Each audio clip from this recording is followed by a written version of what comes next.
You're watching The Advocate on Plus TV Africa. My topic falls under the category of risk normalization. Today, I'm talking about living in a death trap. This past Sunday, my son and I woke to the voice of my friend screaming, "Ireti, Timlane, wake up, the house is on fire. You have to get out." We both woke up to a raging fire which started in my housekeeper's room, probably due to the power fluctuations over the last 2 weeks in our area. That morning was no exception. Thankfully, we all made it out alive, uninjured, physically. The emotional injury will take some time to heal, but the healing has begun, and we thank God. Unlike everyone else, I guess as the matriarch of my home, sleeping at night with the lights off has become very difficult. But that's not my topic. Since the incident, a recurring theme that keeps coming up in this feeling of being caged and feeling trapped. Why do we have burglary proofs on top floor windows in Nigeria? Because at your level, people can come in. My son and I were saved by two critical factors. The one being the door of the room where the fire started was closed, which meant the fire was contained in that room for quite a while. So unable to spread outwards through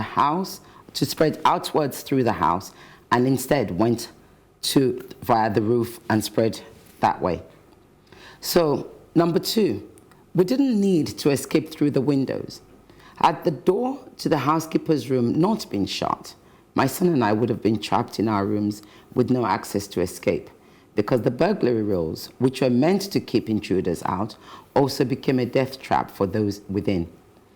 If we're to save lives during this kind of emergencies, we need to urgently find an alternative to permanent fixed metal rails, as we cannot continue to be prisoners in our own homes.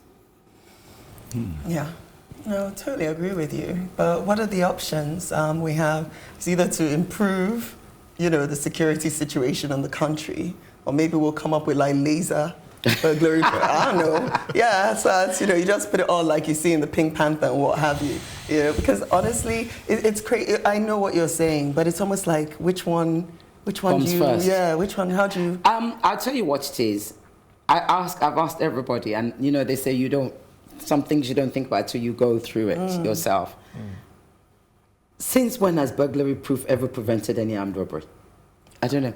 Tell me when. Okay. No. Tell me one instance where they've said, the armed robbers could not come, because the burglary proof was there. You don't, because armed robbers know how to cut the burglary proof. Mm-hmm. I've seen it. They did it to my neighbor. Boom, boom, boom. Took it out, walked through the window. But that's also not what I'm saying. I'm even talking about the ground level.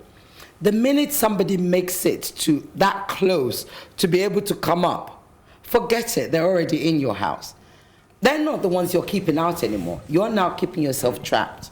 So one of the things I'm asking is, yes, whilst fighting the bad guys, so to speak, we also have to think about ourselves. Mm-hmm. And burglary proofs, we have to find smarter ways. You can have ones that locks, you can have one that you can open. Think of those who live in apartments. Yeah. I've known people who have actually died in fires, and I've had stories, because the burglary proof, not because they could not get out, because they had been trapped. Sorry, taking a leaf out of your own script and what you said at the end, I even said thinking, why don't we have, you said permanent. Yeah. There may be ones that you can fit and unfit, so that at least you have the power to fit them in and unlock it, so you protect yourself, but you also, because I just think, and just going a bit further, it's still my own issue that I feel we don't think enough about our safety. Yeah. And I think if we start thinking a bit like our safety rather than keeping burglars out. I think preserving our lives and planning our lives in such a way that it's fit for purpose. So we just do things sometimes.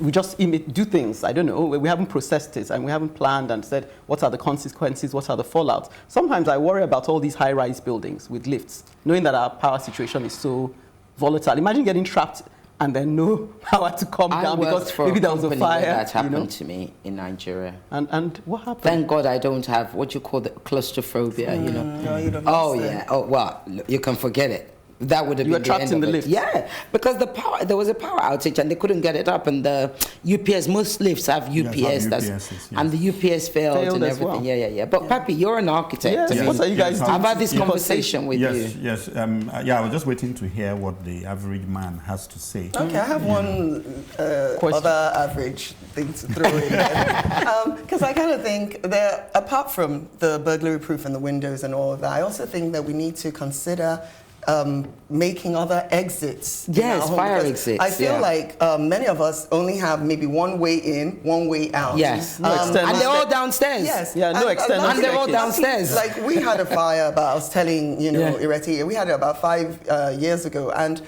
it was because we had different exit routes. And even if we couldn't go out through those ones, we could have gone to the roof because we also had, and then we could have jumped from there, jumped into the balcony below and jumped out. So we could have found, So I think people need to consider that, that you shouldn't just have one way in and one way out. Try and put, so go architect. You see, I remember way back, and it's not even way back, around about 1991, I was designing a house in Ikoyi.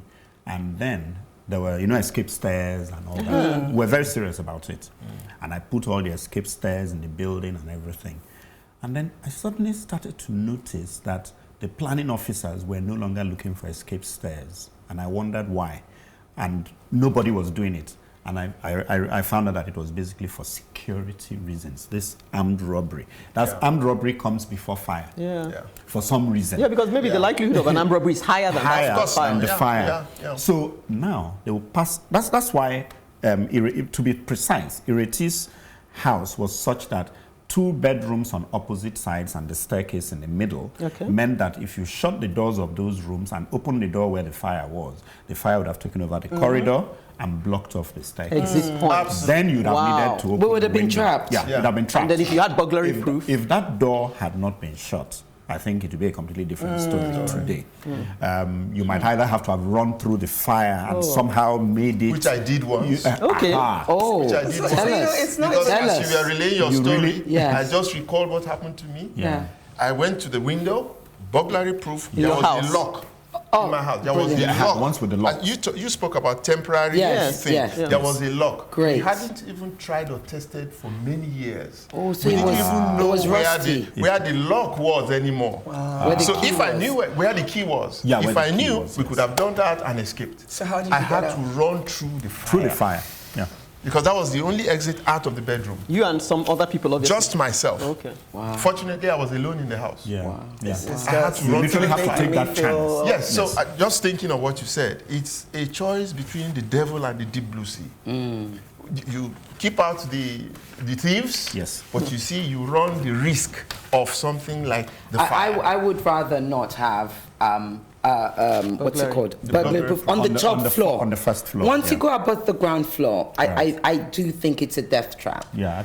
Yeah, no, it is. Your house has burglary proof. Yes. Every house in Nigeria is insane. I don't know, some people may choose to. No, but it's not having is an anomaly. Everybody, every house, it's presumed, and the conversation that I want us to, and that's why I said to Chuka, there needs to be conferences about this. Because once you start having a conversation, people start investigating. The irony of it is when I was house hunting, I saw a house without burglary proof, and I was afraid. Impressed. Not for the burglar, I was worried for the children. Because I said, this is what opens the window. We're up. I said, I said, no, I need some bars. Right. Yeah.